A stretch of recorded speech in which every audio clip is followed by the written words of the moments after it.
The Smart Cookie. Greetings, I'm a cookie. I live in a bakery on a street corner near a river. Come on in. Welcome to our little community. It's a warm and supportive place to spend some time. Pretty fantastic, eh? These days, life is sweet, but my journey wasn't always a cakewalk. When I was younger, I couldn't have imagined fitting in here. For a long time, I didn't feel comfortable speaking up or sharing my ideas. I didn't feel like a smart cookie. I wanted to be a cookie who knew all of the answers, a cookie who felt confident in a group, a cookie who said, aha, when solving a problem. Like this, aha.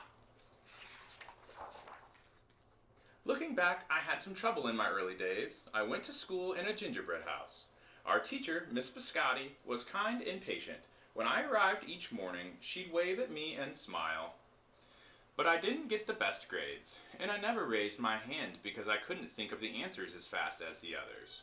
And I was the last to finish most tests.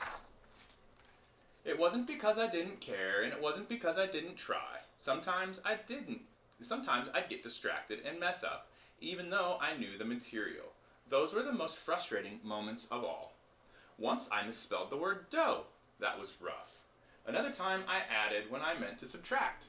Occasionally, we'd have a lesson where I had absolutely no idea what was happening. I just couldn't keep up. I imagined that my desk was a raft and that I completely lost at sea, because that's what it felt like. At night, I slept in a cookie jar. I had about 6 dozen roommates. Move, you move. No, you move. No, you move. No, you move. Crazy cookies. I'd stay awake and stare out the window and worry, and it went this way, day after day after day. But then, something happened that changed everything. It all started with a homework assignment. Miss Biscotti requested our attention one afternoon. Tonight, I would like you to create something completely original, she announced. It can be anything you want. Please bring it to class tomorrow. That was it. There was no further instructions. Miss Biscotti winked at me as I gathered my belongings.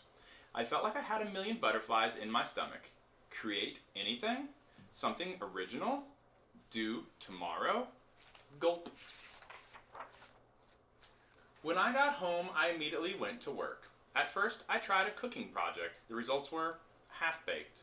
Next, I tried to hammer and nail something. It splintered immediately. Then, I tried making a sculpture. It was a complete bust.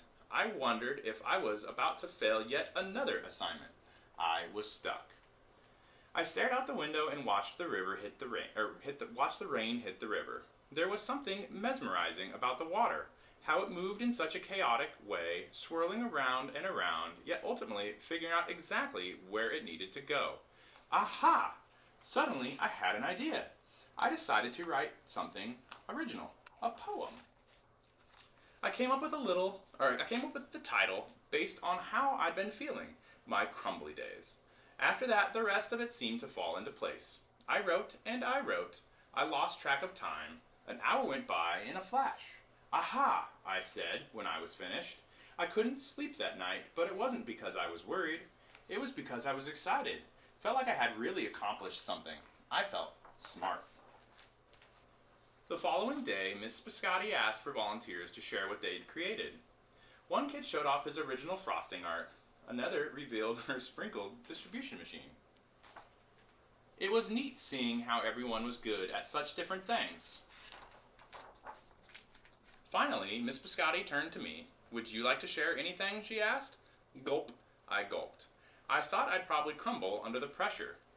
But I made my way to the front of the classroom. I noticed my hands were shaking. My mouth went dry. This poem is called My Crumbly Days, I said, my voice crackling, and then I read it aloud.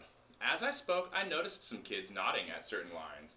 Other kids laughed at parts that were supposed to be funny.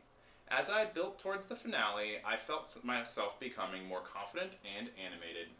And in the end, everybody clapped and cheered. I promise you this, I'll never, ever forget it. Miss Biscotti was beaming. No one but you could have written that poem, she said. It was completely original. Aha! I had done it. I'd created something and shared it with the world. Well, my world, at least. The rest of the day was a blur. By recess, I was already planning my next poem. I would call it My Sweet Morning. Aha! I thought when I came up with the title. Later that afternoon, Miss Biscotti handed me a note. It said that I should keep on writing no matter what. That meant so much to me. School was a bit different after that. I wasn't so scared to raise my hand or ask a question, or share my work. Sure, some things still don't come as easily for me as they do for others, but now I know that you can be smart in many different ways. You don't have to have the answers to every question or suddenly be great at everything, all at once. You just need a chance to try all kinds of things to find out who you are and what you like to do. As for me, I learned that I can write and I can think up great ideas, and I've found plenty of other things I'm good at too. No longer feel lost at sea. It's more like floating down a river, and the best part is, there's always more to learn. Because we're all smart cookies. The end. I love you so much, sweetie. Have a good night.